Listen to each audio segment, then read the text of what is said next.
Boom, boom, boom, boom, boom, boom, boom, boom, bum, bum, bum, bum, bum, bum, bum, bum, bum, bum. Hey, everybody, come on in. Gather round. We still have empty seats up front.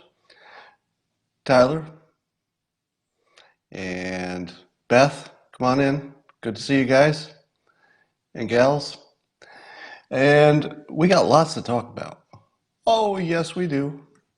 But can we talk before we enjoy the simultaneous sip? I don't think so.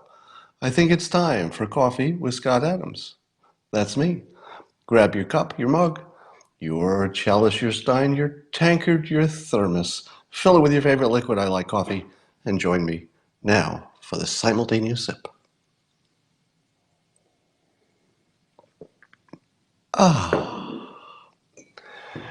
So the news is it's funny news again today. I like it when there's lots of news and it's all the funny stuff. You know, there's no terrible tragedies going on. That's a fun day. So John Brennan tweeted the other day that sure he accepts, he says the country should accept that there was no collusion found by the Mueller report, but there's still this question of, of obstructing justice. Still the obstructing justice question. So I retweeted that with my question. Can you obstruct a hoax? Is it illegal to obstruct a hoax? Now, the people who know more than I do, the lawyers, said to me, it absolutely is. Even if you are not guilty of the crime, if you actively do something to block the investigation of the crime you did not commit, you could still be guilty of obstructing justice. Now, when I heard that, I applied immediately. I applied the Dershowitz rule. If you don't know the Dershowitz rule, it goes like this. Don't believe anything you hear in the news about the law until you hear Alan Dershowitz's opinion. Because for whatever reason, he's literally the only TV lawyer who's even trying.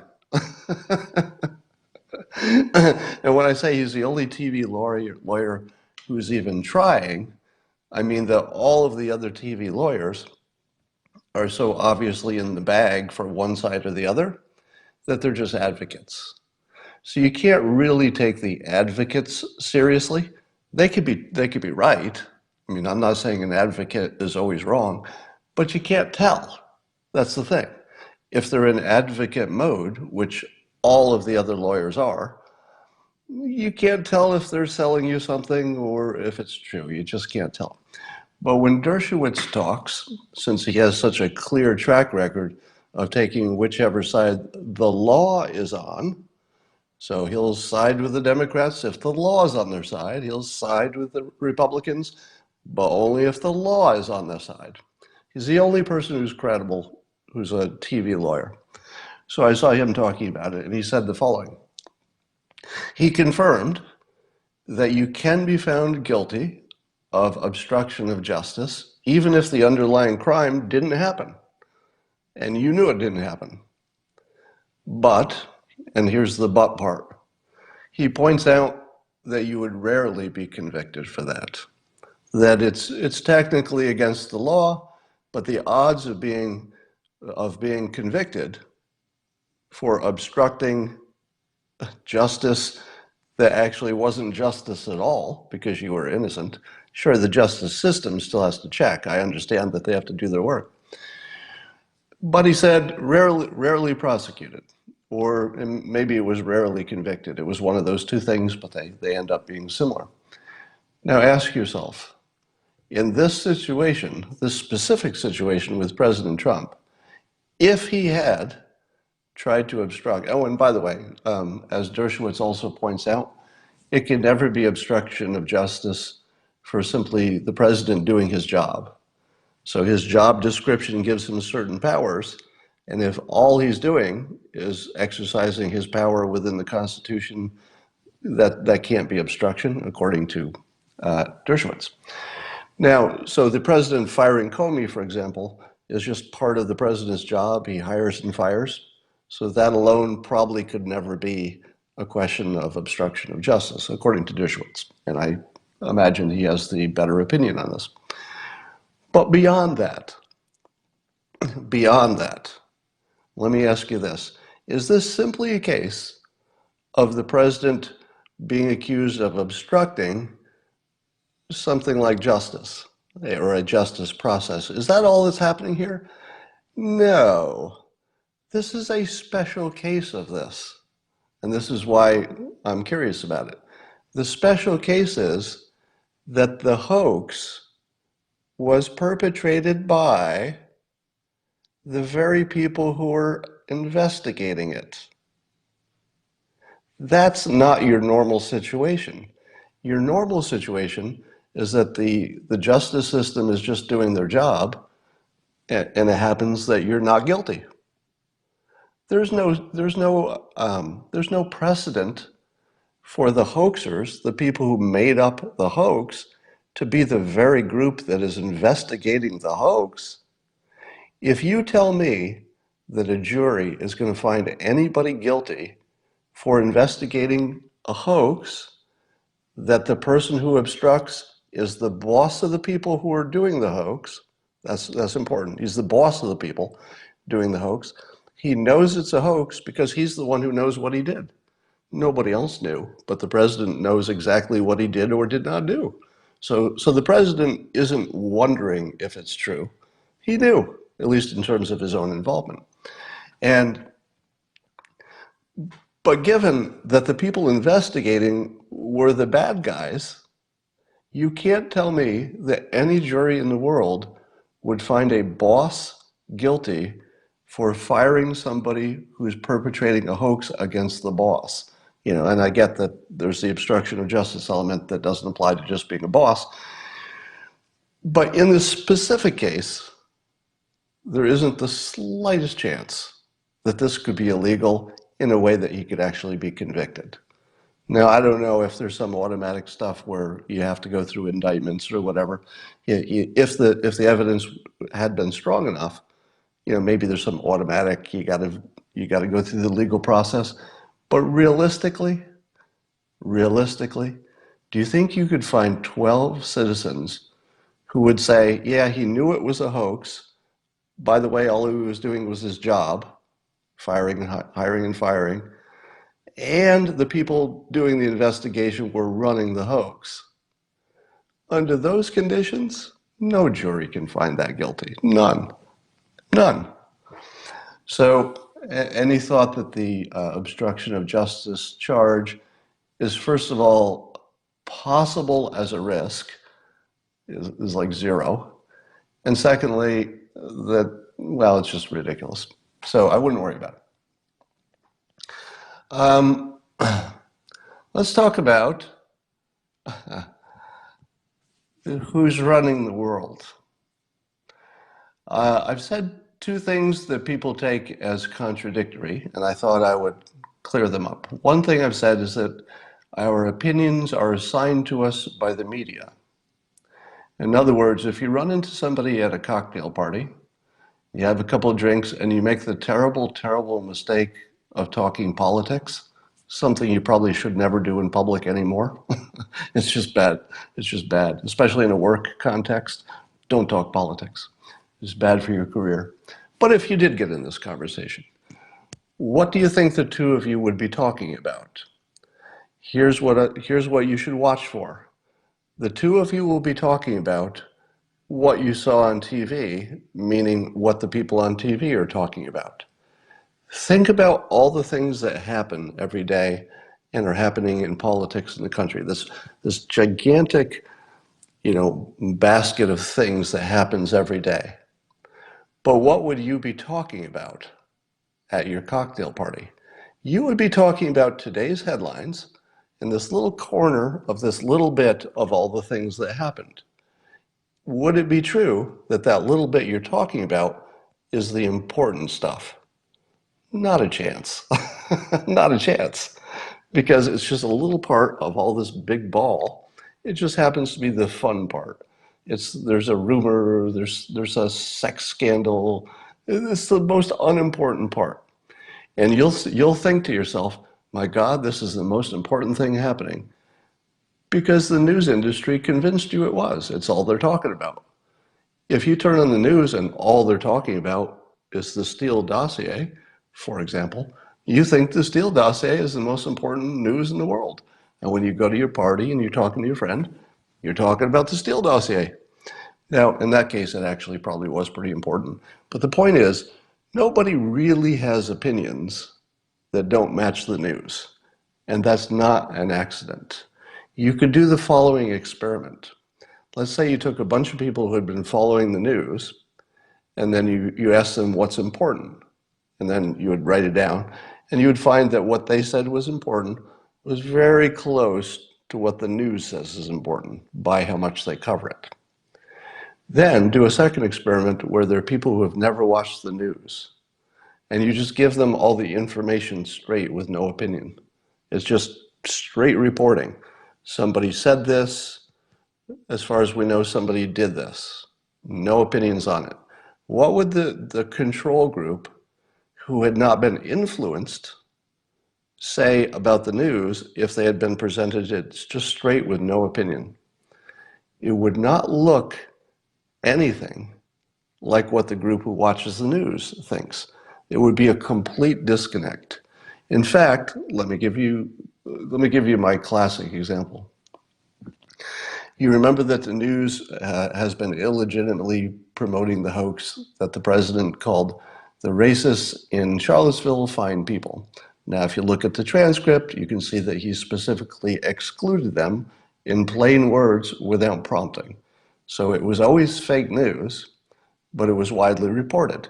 Now, if you ask anybody in the country, did the president call the racists fine people? Probably 85% are going to say, yeah, I heard it with my own ears. 85% of the left. The people on the right never took it in that context because it wasn't meant in that context. In other words, they understood that he was talking about the non-racists. Now, suppose that story had been reported without any spin, and the person in the control group simply heard the president's speech. And the president said there were that there were fine people on both sides. And then you saw the president continue on and say, I'm not talking about the neo-Nazis and the white supremacists. They should be condemned totally. What would the control group think happened? Nothing.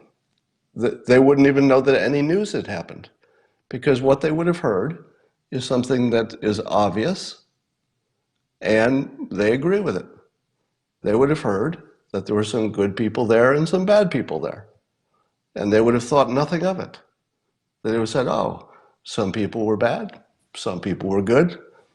That would be the end of it. You would have no thought beyond that, except that there were some bad people there and some good people.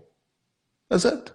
You would not take that to the next level unless the pundits had led you there. So the thing they say is, they'll say, but then they were marching. How could there be good people there if they were marching with neo-Nazis? How could anybody be a good person and also marching with neo-Nazis? But that didn't happen. There's no reporting that that happened. And indeed, it turns out by weird coincidence, I don't know if I've told you this yet, but weirdly, I've actually encountered two people who were at the Charlottesville event who dislike the racists as much as the rest of you do, and were there for the historical monument preservation reasons. So I actually personally know two people. And were they marching with the racists? No, they weren't. They were just in a different part of that very large area, and they watched it, or I think at least one of them got there late and didn't even see it. Now, the argument for the historical preservation person was, it's sort of like ISIS taking down statues when they conquer territory. It's not a question of whether you agree or disagree with the statue, but it has some historical significance. Now, I disagree with that. I think they're offensive and should be taken down, but it's a reasonable opinion. Now, So the point is, on Charlottesville, if it had just been reported as fact, nobody would have even thought it was a story at all. And you see that with lots of other stuff.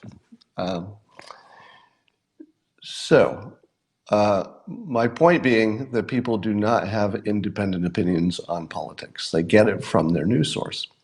Now, I've also said, provocatively, that we're in a weird period of time in which, because of social media, a good idea can bubble up from just a person, just person on the internet, simply has a good idea, puts it in a post, puts it in a tweet or a post, and other people say, hey, that's a good idea, and they forward it. So we're in this weird place where a good idea can change the world.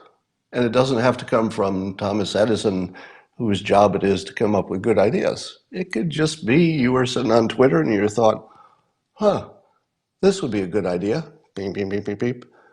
And suddenly you change the world. Now it has to be a good idea. We may have seen something like that happen in the very last few weeks. Specifically, my favorite nuclear expert, Mark Schneider, has been working. I've talked to him a bunch, and he's been tweeting a lot and doing some periscopes to try to educate the public on the fact that the Generation 4 types of nuclear technologies solve the problems of the bad nuclear technologies of the past. In other words, they don't melt down, they're easier to make, etc. And we had done a lot of talk about, both I and Mark, about the need for the U.S. to get serious about trying to figure out how to test and iterate these designs until the U.S. had a solution for climate change, if climate change is really a problem. And even if it's not, it's still exactly the same thing you'd want to do. And Bill Gates is on board with that, as I tweeted recently. So did Mark Schneider just save the world? Now, probably there were other people thinking along these lines, and maybe it's possible that the administration was going to do whatever it did just on its own. It's possible. But I can tell you that there are senators and congressional representatives who follow my account, and they would have seen, probably for the first time, as most of you did, well, just make the assumption that people in Congress are regular people, and their blind spots in the world might be kind of similar to the rest of the public. How many people in Congress understood Generation 4 nuclear power to be an obvious path and really the only path? How many of them knew that a year ago? Do you think a year ago that people in Congress understood that the new kind of nuclear technology doesn't have the risk of the old stuff and it's just the obvious thing to do? Probably not. But there are a lot of people in the White House, or a lot of people in Congress, a lot of people in the media, a lot of people follow this Periscope. So because Mark has knowledge and good ideas about nuclear potential, because the internet exists, and because I like those ideas and I boosted them. And by the way, I'll be talking to Mark on Periscope again on Tuesday, I think, next week. And it's entirely possible that Mark was an important part of the process of information flow to get people in the government to say, I didn't really understand this. And now they do. So I think it's compatible, the fact that we get our opinions from the news, but the news wasn't really giving us an opinion on nuclear, was it? I don't remember the news doing a lot of specials on nuclear potential or anything. It was just sort of this big empty spot. So because it was a big empty spot, it allowed a knowledgeable person who had good intentions to enter it and make potentially a world-changing, a really fundamentally world-changing difference. Now, we'll never know how much influence any one person had on this, but I'll at least put out the possibility that one person has created a chain of events that will change the world in one of the most positive ways the world has ever changed. Since the moment we realized that washing our hands was good for health. It's that big of a potential difference. And I'll give you links to Mark, if not today, then at least on Tuesday. On Tuesday, on Wednesday next week, I want to give you a heads up. I'm going to do another 80-20 Periscope. If you don't know what that is, it's where I spend 20 minutes teaching you 80% of what you need to know about some topic. The topic will be how to be a writer. So I'm going to do a special Periscope, 20 minutes long, to tell you 80% of what you need to become a professional published writer. I'll teach you the basics very quickly of how to write well, and then I'll tell you the things you need to know to actually get published and how to work your way up to get attention. So you'll learn all that on Wednesday. I'm not sure when I'll do it on Wednesday, but it'll be recorded so you can play it back anytime you want. There would be no need to see it live. It would actually be better recorded because you can start it where you want and fast forward if you need to, etc. So that's Wednesday. Here's an interesting thought. Do you know when we talk about Biden being the leading candidate, or at least he was, I guess he lost his place to Bernie now because of the latest news, but we often talk about the advantage of all of his experience. And I would like to propose the following thought, that in 2019, well, let's just say I'll expand that time. For a long time now, it has been an advantage to not have experience when running for president. If you look at Obama, one of the things he had working for him is the very thing that people thought was working against him. What people thought was working against Obama is that he did not have a legislative record. He just hadn't done much before becoming president. Turns out that's the very best place to be, because if you haven't done much, there's not much to criticize. Now, if you look at Biden's record, it's just so long that you can absolutely always go back to an earlier time when whatever he was saying or doing, or whatever his policy preferences were out of whack with modern days. So basically, anybody who's got a long history, and you can dig into that history, it's accessible to us, is going to get the Kavanaugh treatment. They're just going to make up stuff. They're going to find things you did that you would never think were good ideas today, and they're going to act like you would think it is a good idea today. So I would say that Biden is the weakest candidate, even though he's polling at the top. He's the weakest candidate to run against Trump because it's such a target-rich environment. Now compare that to Beto. Let's attack Beto's past decisions. What are they? I have no idea. I have no idea what Beto has done before. Probably nothing. So I would argue that when we talk about Beto not having experience, we're seeing it upside down. His lack of experience is what makes him Obama-like. Also, his lack of experience is what makes him Trump-like.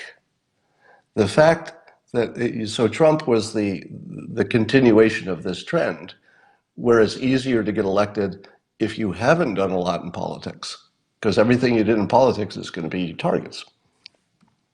So if we take that filter, Bernie, the interesting thing about Bernie is that he's been vetted because he ran before. So we kind of think we know all the bad news about Bernie. There's not much else to come out. So if Bernie were younger, he would be really dangerous in terms of a candidate against Trump. But I tweeted this morning, if you haven't seen it, the photo, well, I'll call it up in my phone just in case somebody hasn't seen it. So most of you saw the photo of Bernie with his head injury. He hit his head on a shower door, I guess. And he's a trooper, and I'll give him credit for this. So he just, went right out and he was campaigning and stuff. But the problem, Bernie, is it created a file photo of Bernie with a head injury. And now I'm watching Fox News hilariously pair his head injury. So let's see if I can lighten this up a little bit so you can see it better. So Fox News is hilariously comparing his head injury or juxtaposing it. So here's the head injury, and then they put it next to his crazy ass socialist opinions. So they are hilariously matching pictures of him with a head injury with his socialist opinions, which they would think are, well, the sort of thing you might do if you had a head injury. So now the worst part of the head injury, aside from the fact that it so perfectly fits the narrative that his policies are crazy, is that it makes him look old and feeble. Right? If you hurt yourself on the shower door and you're 25, nobody thinks anything of it. They just think, the ground was slippery. People have accidents. It wouldn't mean anything. But if you slip and hurt yourself that badly at his age, your mind immediately goes to, I don't know if he's going to make it through the whole term. Yeah, it feels doddering. Next, if you do hurt yourself and you have a head injury, don't put a gigantic bandage on it and go out in public where people can take pictures of it before you run for president. Not a good look. So I don't think Bernie has a chance because he looks, I hate to say this because I respect him a lot. I mean, I have a lot of respect for Sanders' accomplishment, how he's changed the topic, how far he got against Hillary, the fact that he didn't make as big a deal about it as he could have after he got screwed by Hillary's team. There's a whole lot to like about Bernie, right? There's a lot to like about him, but unfortunately, his time came and went, and I think he missed his window. So he would be a weak competitor against Trump. So I would expect that Kamala Harris will end up rising through the ranks as the white men get picked off by the rest of the party, because there are plenty of people who want to pick off the white men, the Bernie, the Biden, the Beto, the three Bs, because they don't really represent what the party represents anymore. But I don't know that there's anybody in the Democratic Party who's gunning for Kamala Harris. I don't know that there's any natural part of the Democrats who say, oh, we can never have a person of color, a woman who's been a senator for our candidate. That person doesn't exist. So I think Kamala still has a straight line to the nomination. It just doesn't look like it at the moment. But when the Democrats get done taking out the white males, it'll be Kamala. All right. That's my prediction. So are you watching all the big news about the military action and the deaths between Hamas and Israel? What? You're not watching the news about Israel and Hamas and the demonstrations and the attacks? Neither am I. And that's my point. Have you ever seen less news about military action against Hamas? What's it mean? I'll tell you what it means. It means the world has given up on Hamas. It means that even the other Arab countries, they don't give a flying flick about Hamas. They don't seem to have any support. And so I think that's the news. So again, this is, the real news is the stuff that's not in the news. Like the fact that's not in the news makes it news. And that is that I believe all empathy is gone. There seems to be almost a universal global disinterest in Hamas. So I think Israel's, and I would go further and say, Israel's security depends on having a legitimate military enemy, wouldn't you say? Because let's do a thought experiment. Let's say that every enemy of Israel put down their weapons, held hands, and said, "We're done with all military action. We would like to live in peace with the nation of Israel. So, we just want to be good neighbors. Some of us would like to be able to go back to live there again with no problem. We just like to live in peace." Would that work for Israel? Well, in the short run, it might. Let's say somebody says they're lying, but let's say they're not. Let's say, this is just a mental experiment. I'm not saying this is possible. I'm just saying, what if they did? What if they did? Well, it would be very hard for Israel to stay a Jewish state, wouldn't it? Because the natural demographics, the natural immigration, just the natural flow of things would eventually create a non-Jewish majority over time, which would essentially change the nature of Israel to the point where it wouldn't make sense. So at least it wouldn't make sense the way it's currently structured. So I ask you this: isn't the best case scenario to have an enemy that is weak? That's their best case scenario. So having Hamas do things that even the rest of the world says, don't do that. And then having Israel push back with something like force that's in at least the neighborhood of the force that was used against them is probably their ideal situation. Because how hard is it for Israel to keep the Golan Heights, given that it has a legitimate, security concern? It's easy. As long as there's some kind of a legitimate threat against Israel, they can increase their territory. They can, stay strong. They can stay a Jewish state.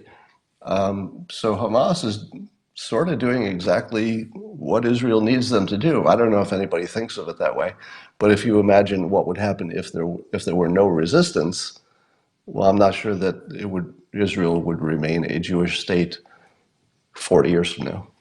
So that's just a mental experiment. By the way, just to be perfectly clear, I support countries doing what they need to for their national interest. Israel does a really good job of pursuing their national interest, and I never have a problem with that. If it's a legitimate national interest, it wouldn't matter who it was, Israel or anybody else. I think you have to expect that that's a reasonable thing to do for every country, including ours. I would like to quote one of the funnier things I saw on Twitter today, and I don't know if this is an original joke, but Charlie Redmond tweeted it at me, and he said he was talking about Bernie Sanders. And so this was his tweet about Bernie Sanders. He said, "Never trust a man who combs his hair with a balloon." It's pretty good, isn't it? Sanders combs his hair with a balloon. You can totally see that. All right. In our excitement about the Mueller investigation, I found that I, and apparently a number of other people, had forgotten how the Russia investigation started. Because it's widely believed that the Steele dossier was the beginning of the Russia investigation. And then I'm hearing other people saying, no, you fool, the Russia investigation into interference with the election started well before the Steele dossier. So I thought, I can't remember how all this started. So I asked the question, and somebody tweeted me a link to Wikipedia. And let's say Wikipedia has the accurate information. So does anybody remember? So I'm looking at your comments. The most important thing in the news, but do any of you remember how it started? No, I haven't seen anybody have the right answer yet. No, it wasn't the Papadopoulos thing. I think The Papadopoulos thing followed. Wasn't Carter Page, so it wasn't Papadopoulos and it wasn't Carter Page. See, now look at, isn't this interesting? That most of the people in the country are watching the news, and the most important thing in the news wasn't McCain, wasn't Flynn, no, it wasn't Hillary emails, it wasn't any of that. It wasn't the dossier. Somebody has the right answer. I guess you probably went to Wikipedia and looked it up. The answer is James Clapper. Let me read to you. And now look at this through the filter of what we now know. All right. Now, we didn't know what we know now when this news was first reported. So you have to put a different filter on it based on what we now know. Here's from the quote from Wikipedia. In January 2017, wait, that can't be true. Well,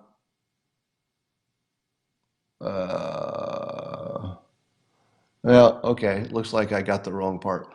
So I guess I still don't know how it started. I still don't know how it started because the Wikipedia entry is so confusing. I thought I had captured the paragraph that explained it, but when I read it, it's 2017, so that can't be right. So I think I have to. I just have to stop in my tracks because I just did this whole setup where I was going to tell you you don't know how this started, and then I was going to tell you how it started. And then I read it again and I realized I had a date that doesn't make sense. So I literally still don't know how it started. I just read up on it. I read up on it just now and I still don't know how it started. Does anybody know how it started?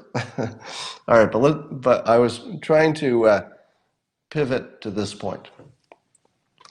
We have taken it on faith that the Russians have interfered with the election.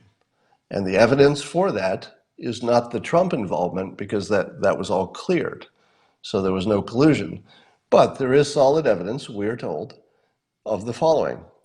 The Russian troll farm made ads that were trying to sow division. They had fake accounts that tried to create some racial divisions. And what was the other thing they did? Oh, they hacked Podesta's the DNC email. All right. So those are the solid evidence that Russia influenced our elections. Well, let's look at those pieces of evidence. Number one, if you saw the actual ads created by the troll farm, you would think that they were made by high school kids, and their total impact compared to the whole election completely belies the story. Is that the right word? Belies. It makes it gainsays the story. I've been learning some new vocabulary words lately. I'll try not to use them in public. But the fact, if you actually look at the actual ads, it's completely obvious that this was not a sophisticated spy operation. It looks just looks like some high schoolers made some memes that had no talent in them whatsoever, and they tweeted them out, and some people retweeted them. That's it. Now, if that's the best that Russia can do, what would be the smallest thing they could do that we would still say is interfering in our election? Let me give you an example. If one day Putin was visiting with his family and his 12-year-old nephew said, Uncle Putin, do you mind if I make some memes against Hillary Clinton? And Putin, looking at his 12-year-old, says, sure, go ahead. Make some memes against Hillary Clinton. I don't care. And then his 12-year-old makes some memes, and they get retweeted 100 times. Would you say that Russia had interfered with our election? Well, apparently you would, because they literally, Putin gave the order to a 12-year-old. The 12-year-old made one meme. It got 100 retweets. That's interference. Now, you say to yourself, Scott, you're giving me this stupid, trivial example, which is so unlike what really happened, I don't even need to think of that because the real thing happened. Let's just talk about the real thing. Well, the real thing was a lot closer to the 12-year-old with one meme, because it was so weak, than it was to anything else. So the point is, yeah, maybe they interfered, but apparently, and then the conclusion is that they interfered to get Trump elected. But they also interfered to sow discord. So they were just sort of sowing some discord and stuff. Like it wasn't even focused. So it was a tiny little effort, very poorly done, and not even really focused because some of them were anti-Clinton. It doesn't really make sense. But I don't doubt that it happened. I just doubt that it was a Putin plan because it was so weak that either Russia is way weaker than we think they are, that they don't even have any real hackers. I don't know. Then the other thing that we know to be true, so this is known facts reported by all media, that Russia was behind the hacks of the DNC server. How do we know that? Because our intelligence people told us. Who were the intelligence people who told us that? Doesn't matter. Do you trust any of them? Our only information that Russia hacked us comes through the very organizations that have no credibility. Do you remember when we heard that 17 organizations agreed? And then later, and I think I might have been the first person to tell you, that isn't a thing. If you hear that 17 organizations agree, you don't need to know the details to know that's not true. Why? If you have any experience with big organizations, you know that they didn't duplicate the work. There were not 17 organizations doing independent research and coming up to the same conclusion. That doesn't happen anywhere. That's not even a thing. It was obvious from the first time I heard 17 organizations agree that likely a few people did some work and said, what do you think of my work? And the other organization said, well, you're the FBI or you're the CIA or whoever you are. Why wouldn't we agree? Of course we agree. And then it turns out that it was Brennan who had handpicked people from 4 organizations. So it was never 17. That was a lie. It was more like 4.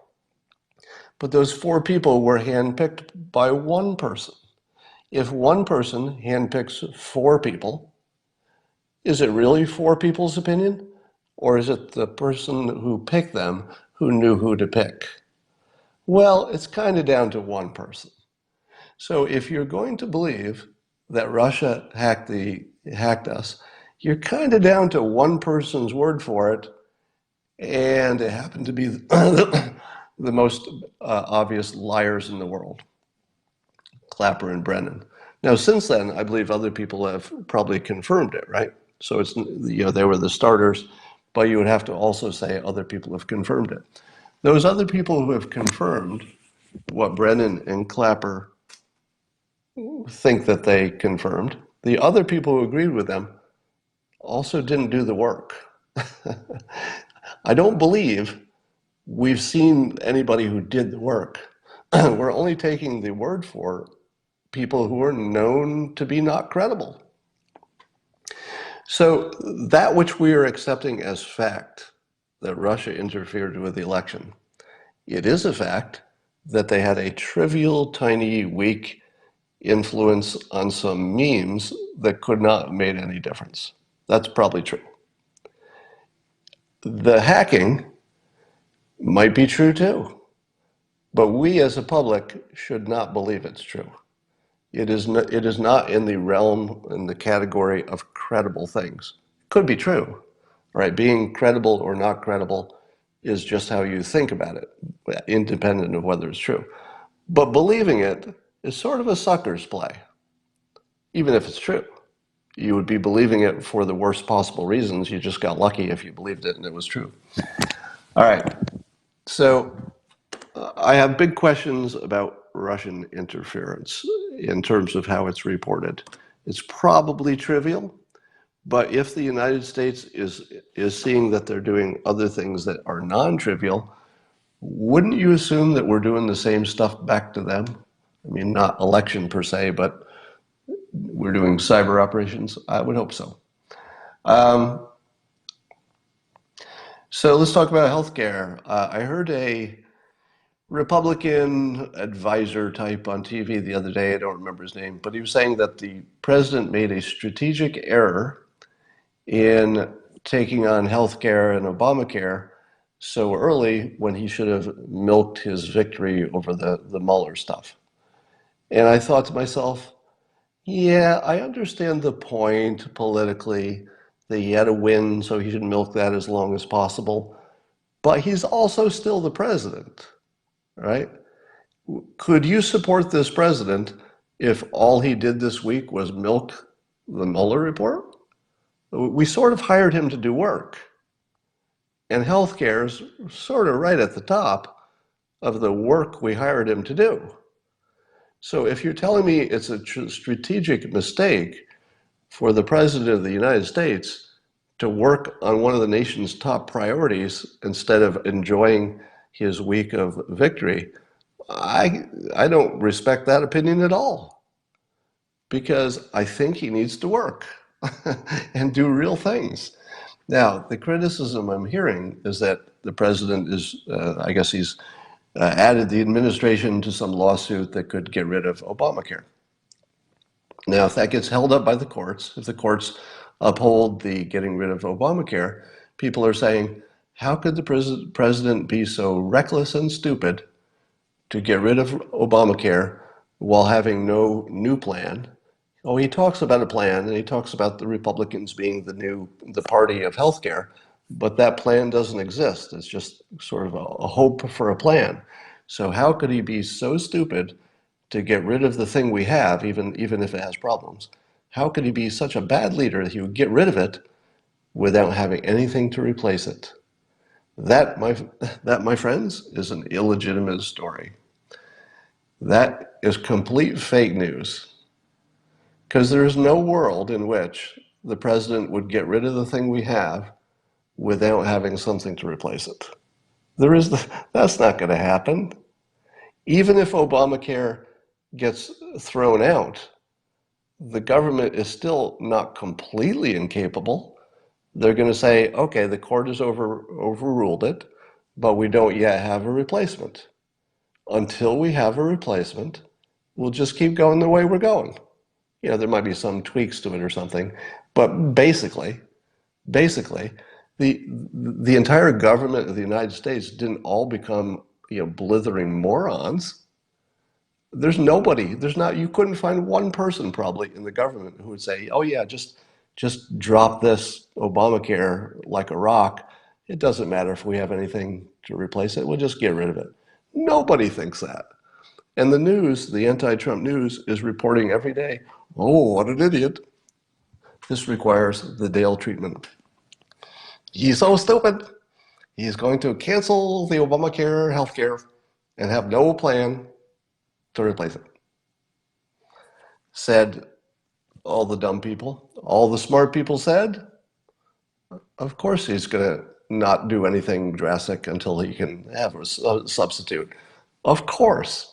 We shouldn't even have that conversation because nobody's that stupid. There's nobody that stupid. All right. So I saw a story that there are a record number of young men who are not having sex. So in polls, apparently men are just, I think 28% of men in their 20s are just not having sex.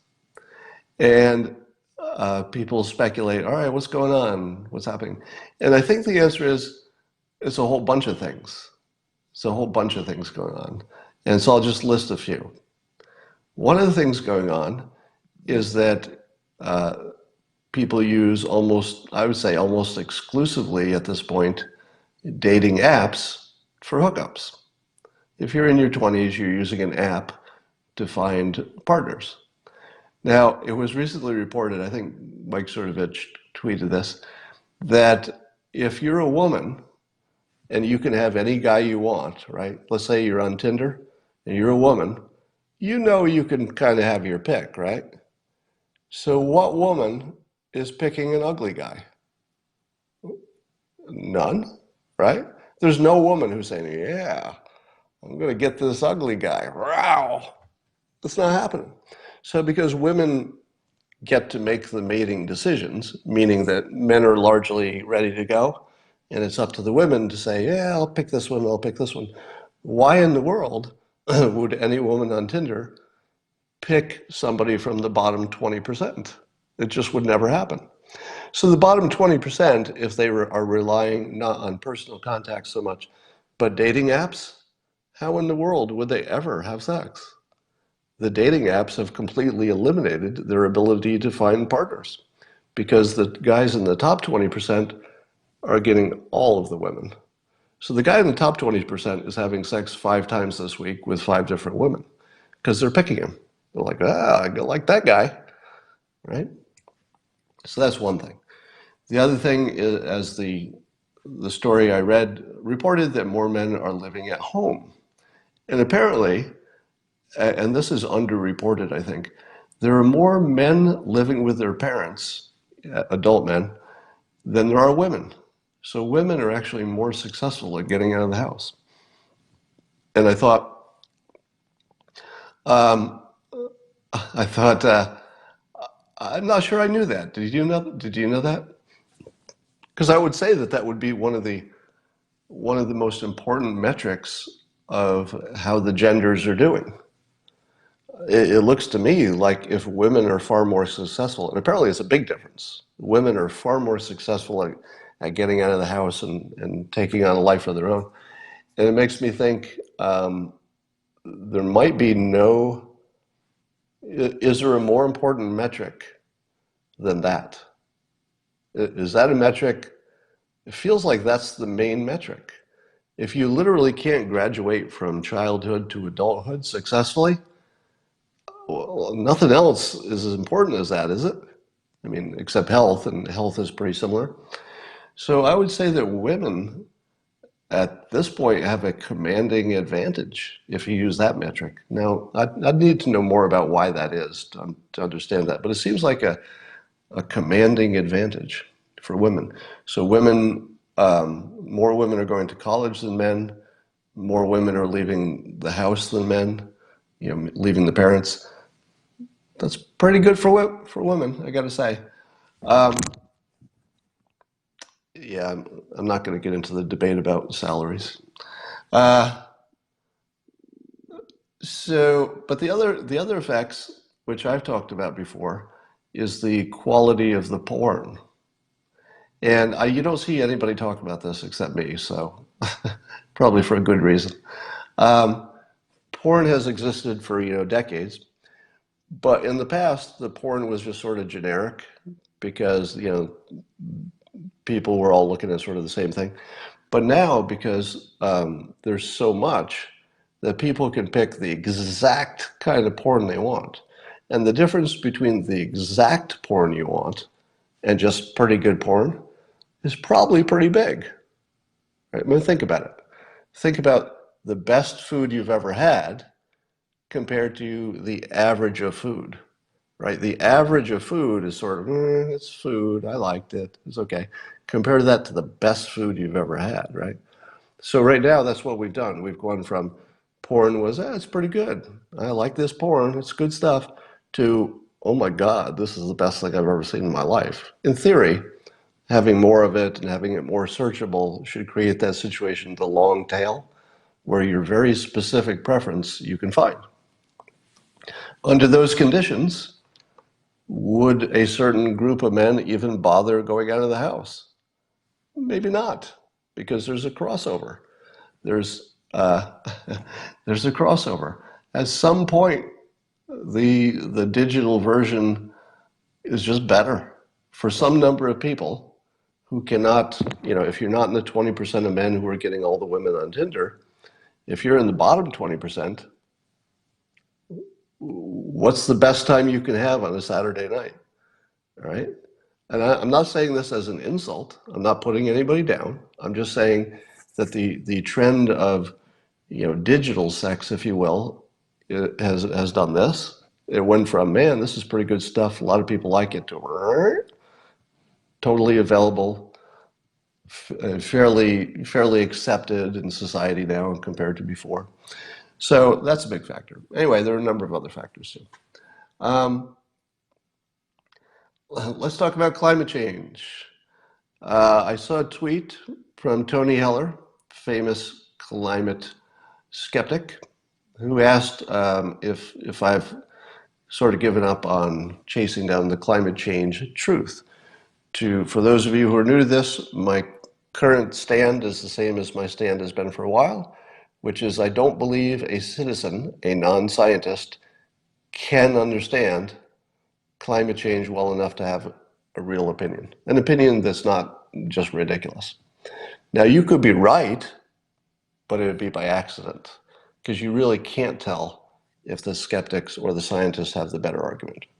And so I've been doing this deep dive for months and trying to find the one, if I could, find one metric or one measurement or one fact or one thing that you could say, all right, if this is true and we prove it's true, then we're really in trouble with climate change.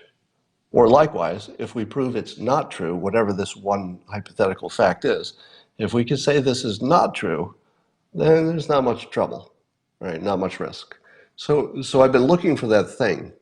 And the most recent update is that I saw somebody who's a climate skeptic say the following, and I put this out here for people to comment on, that there are 31 or so major climate models that belong to, I think, 31 countries. So every country seems to favor a certain model. They're a little bit different, but I think 30 of them, roughly speaking, somebody says over 70, but there are probably 30 or so that are the important ones. But the point is that almost all of them are similar, or at least they're in the same zone, right? There's a lot of variation in the zone, but the zone was all up. So it wouldn't matter which of them was right. They all show a story of, my God, we're in a lot of trouble. So I believe all climate scientists would agree with what I've said so far, that there are lots of different models, that they all show danger. So it doesn't matter which one's right. They all show danger, except, and here's the fun part, the Russian model. So the fact that I've asked to be checked is it true that the only model that has actually hindcasted right, meaning it fits the past, as all the models do. So all the models that you see fit the past. But there's only one that fits the past, and, it's the and that's the important part, has also fit recent measurements. So the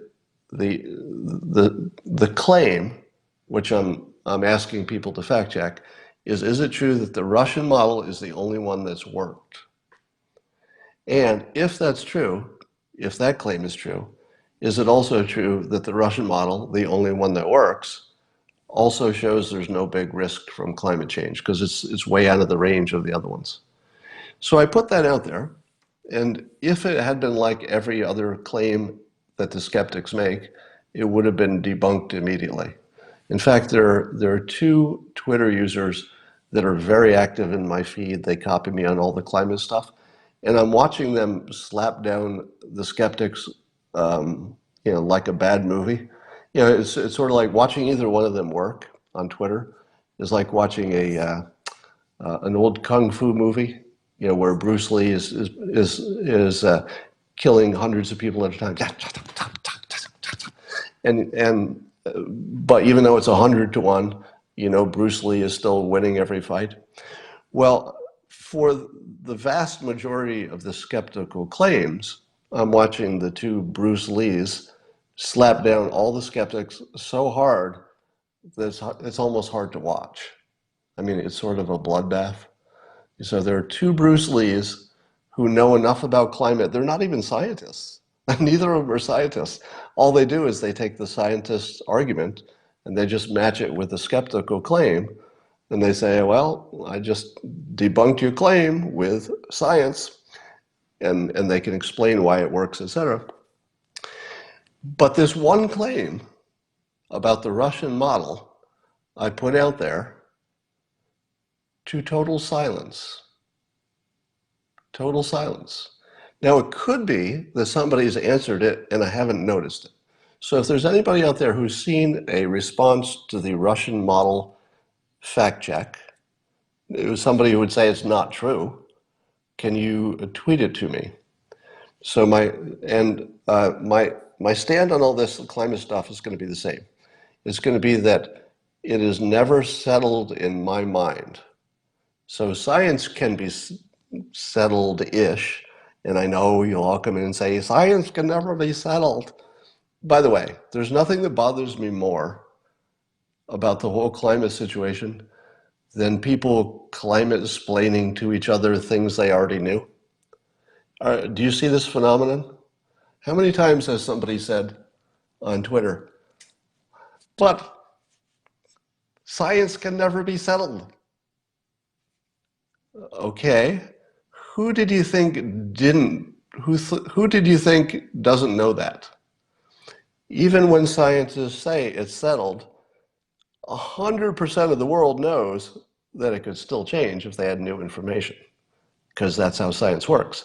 We don't need to keep explaining the same thing to each other, because we all know that. There's nobody who doesn't know that no matter how certain science is, if they get new information, it could change. Nobody doesn't know that. Stop explaining it to me, please. The other thing that people seem to climate-splain to me is they say, science is not consensus. That's not how it works. The 97% of sciences, it does not work by consensus. Who are you telling that to? Is there anybody in the world who believes that science works on consensus? Nobody believes that. You're arguing against some imaginary person. Literally nobody believes that science is consensus. They do believe that on the persuasion front, that it means something that most of the scientists are on the same side. But they're taking it as persuasion. Yes, it is persuasive that all the scientists, or so many of the scientists, seem to be on the same side. That's persuasive. But nobody says that's science.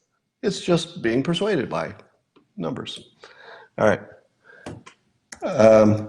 So here's where it stands. I've made 2 fact challenges to climate scientists, and so far they have let me down, which means that the current winning argument is skepticism. The current winning argument on climate are the people who say it's not a problem. That doesn't mean they're right. Got to be very careful here. I'm not saying they're right. I'm saying that argument-wise, they have the high ground now.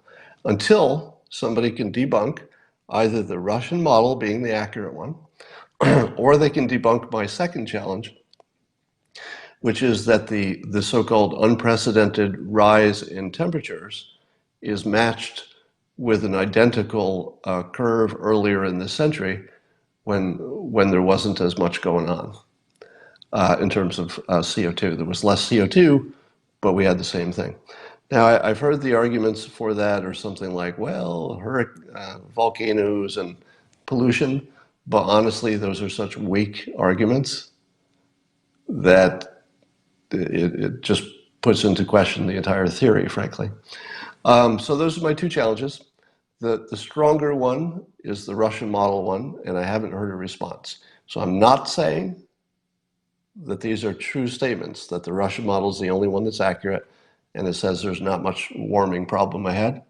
I don't know that that's true, but it is a winning argument until somebody knocks it off the top spot.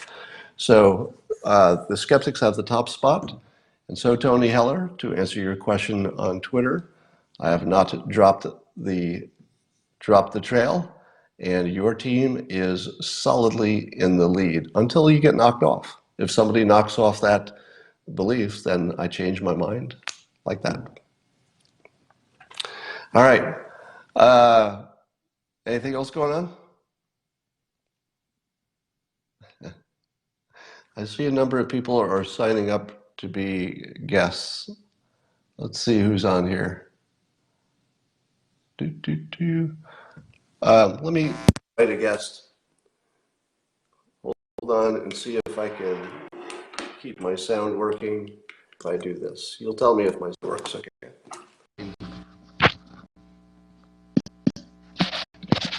I've just changed microphones. All right, I'm gonna invite Perry just for no reason. Well, let's see if this works. Perry, are you there? Perry? Hey, how's it going? Did you have a question? Yeah, so first the comment, which is thanks for having this little chat at the end, like the sweet spot every time, because I've heard you be a little bit self-conscious about it, like maybe this is a waste of time, but I mean, this is the reason why I started paying attention to you, honestly. So the climate question would be, what happened to your sort of line of thought where you were pointing to trust the experts broadly, where you were kind of hinting to Trump, you were hinting at maybe Trump should translate the trust the experts from the wall to climate, then trust the experts from the wall to nuclear, and kind of I saw you drawing a good circle, like a complete circle there. Are you still on that line of thought, or? Well, so I might have to answer offline if we have a baby crying problem. Yeah. That's the All right, question. You can take me off now. let me answer offline. So it's a good question. When do you trust the experts? I'll give you a rule. Trust the experts when the situation is simple. And don't trust the experts when the situation is complicated and the experts have a financial incentive. So that's a pretty good rule. Now, if you take a look at the experts talking about border security, I would say border security is a relatively simple thing. Does a wall work? Does it not work? Where do we put a border gate? That sort of thing. So an expert on border security, probably pretty reliable. Probably pretty reliable. An expert on, let's say, telling you how to invest. Investing is terribly complicated. There's so many companies involved. If an expert tells you that they can pick stocks for you better than random chance, don't trust them, because it's a big, complicated field, finance is, and everybody involved who's the professionals, they have a financial incentive that's their own financial incentive. It's not your financial incentive, right? So in finance, you generally don't want to trust the experts, except for the experts who are telling you, that this is a better investment than this generally, such as if they tell you that index funds, stock index funds are better than picking stocks, that's sort of a high-level general advice. You can trust that. But if the expert says, buy stock in Enron, as my expert once did, and I did invest in Enron, don't trust that. If your expert says, very detailed, I think you should put your money into WorldCom, a company that went out of business, don't do what I did and say, well, you're the expert. I guess I'll put some money in WorldCom, because that didn't work out. They went out of business. All right. But if they say put it in an index fund and just leave it there, that's pretty good advice. Now let's take that to climate.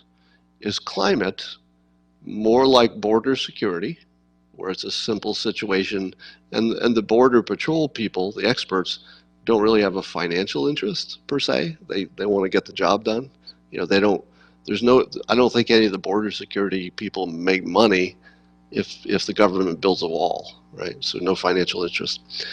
Climate is a lot more like the financial example, where it's a big, complicated thing, and you as a citizen cannot determine who's right and who's wrong, and there's gigantic money influences in it. If you ever put those two situations together, you should not trust the experts automatically. Now, I'm going to add automatically, because sometimes the experts are right. And in the case of climate, if the experts are right, the majority of them, the climate scientists, well, then you're doomed. So this is one that you got to take a little more seriously and dig into it a little bit more and see if you can figure it out, because the fate of civilization is in the balance. Maybe. So that's exactly why I'm doing a deep dive to answer that question, can we trust the experts? I mean, in a sense, I'm doing a fact check on the experts. And because I can't understand the experts' complete, domain of expertise enough to say, well, you got that right about those tree rings. I mean, how would I know? But I can ask them about specific claims and say, is this true or not? So if it's true or not true that the Russian model is the accurate one, that would tell us something. We wouldn't need to be experts ourselves to look at that and say, you can't explain why the only model that works is the only one that you're ignoring. Is that true? Because if it is true, the whole thing is blown apart. And if it's not true, it's just one more time that the skeptics were wrong. So it makes a difference. All right, let me take another caller here, and you can ask me anything you want. I'm going to pick people who have some kind of a profile picture, so that will be my preference here. All right. Invite my guest. Are you there, guest? Hi. And do you have a question for me? It's another climate sort of question, if that's all right. Sure, anything. Well, I've been thinking lately and keeping up with your whole adventure in this, and it kind of occurred to me a couple days ago, and you could shoot me down here if you like, but it kind of occurred to me there's only one way forward, and the debate may not matter that much, because on one extreme you do nothing, and you have the risk of climate change being a real problem, and also Right. roughly half the planet believe that it is a huge problem anyway. Excuse me. So they're going to be upset. The other extreme is like the Green New Deal, destroy the economy. Like we have to solve it now. So neither one seems to work. Excuse me, I'm getting a cold. But the other way would be the center, where we keep the economy intact and just have a societal consciousness that we're going to keep going towards greener energies. And that seems to be the only way forward. And then in that case, the debate of right or wrong may be the wrong way to frame it. Yeah, you're not too far from the Bill Gates approach, which is to develop safe nuclear technology, because that would be the right answer no matter what's happening with climate change. Mm-hmm. And you would do it as fast as you could no matter what's happening with climate change. I mean, you would do it just to get rid of normal pollution. The thing that I think is always under-mentioned, I guess, is that we talk about India and China creating most of the CO2, most of the pollution. Yes, yes. And we say, well, that's, why should we do something when they're not doing something? Because, whatever we do wouldn't make enough of a difference anyway. But here's the interesting thing. If you fast forward, the pollution in China is actually so bad that it would destabilize the regime. Yes. So China and India, for their own domestic stability, are getting closer and closer to the point where they're going to have to treat it as their top priority. Mm-hmm. So I don't think we have to worry that either China or India will get more polluted forever until the world ends. Because for their own purposes, having nothing to do with the rest of the world, if the people can't breathe walking down the street, which is literally, they're wearing masks and stuff now, if they can't fix that, I don't know if the regime is going to be stable. And yeah. Well, I was just going to say that seems to kind of speak to my point, because it seems like they're operating on my first extreme that I mentioned, which is like doing nothing, and they're kind of proving that it's unsustainable. But well, no, let me fact check you on that. My understanding is that China is going harder on developing nuclear technology than maybe any other country. Maybe that's not true, but I did recently hear that some development is happening over there for nuclear, and that is their only solution. So probably they're already working hard to get nuclear, because there's no other path. Yeah, but I also am struck with how I've never heard that before today. China, I only get the image of people being unable to breathe in Beijing.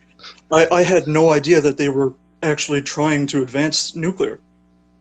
Well, it's brand new news. So I think the news was only a week ago, Really? and Okay.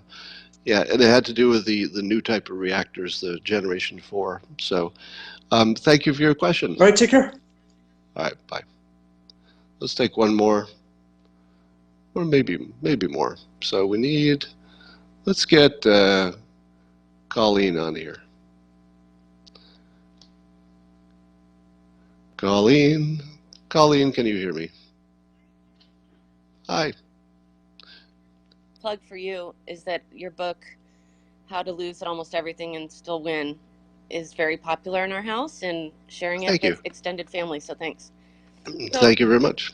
I'm calling about your comments regarding Russia and the fact that the non-fact that they quote meddled. And I wanted to ask you about the fact that, we've all been talking and rolling our eyes about CNN and MSNBC, but don't you think it's more dangerous, the lies that Fox, and rather, well, they are lies because they have kept the entire narrative as this demonization of Russia when there's no evidence that Russia meddled, and they've known, Lee Stranahan's been reporting for 2 years, Ukraine colluded, and there were even convictions, but Fox kept that from us, and their primary audience is President Trump and his base, and I feel like everybody needs to know that is actually more dangerous of media, because they're targeting the base, and so everybody just is assuming Russia meddled when there's a reason behind these lies, even from our Well, Republican leaders. but it is true that Russia did the troll farm stuff. You agree with that, right? That doesn't mean it was the Russian government. Right. It does not. But you agree that the troll farm stuff happened. I'll agree that there were some ads out there on both Right. sides and puppies and all that. Yeah. Yeah. Yeah. I don't hear Fox News hitting the Russia thing too hard, but they do report it as there was real Russian interference, which is almost certainly true. But I think you have to put it in context of how trivial it was, at least the parts that we know about, but also that our allies do the same thing. There's no way that Russia interfered more than Great Britain. I mean, I don't know how much. Absolutely. The UK and Ukraine was what really did impact our elections. Manafort was fired because of a fake dirt given to Alexandra Chalupa from Leschenko in the Ukraine. I mean, beyond what anything that Trump was ever accused of. And for 2 years, Fox knew that and did not. They needed to still push the anti-Russia thing. So Well, it's hard. It's hard for me to comment on this because I don't know the facts of the Ukraine stuff. But I will take your comment. I will accept your opinion that the Ukraine stuff was underreported. That might be true. I can't add much to the conversation because I don't know the factual background. But thank you for calling. Thanks. All right, bye. All right, I'm going to end here, and I will talk to you. Before I go, let me tell you again that my drum instructor is now on the Interface by OneHub app. So if you want to take drums, you might look him up. His name is Michael. Search for drums, then look for Michael. You'll find my drum instructor, and you can schedule some time with him. And I hope you do. And I will talk to you later.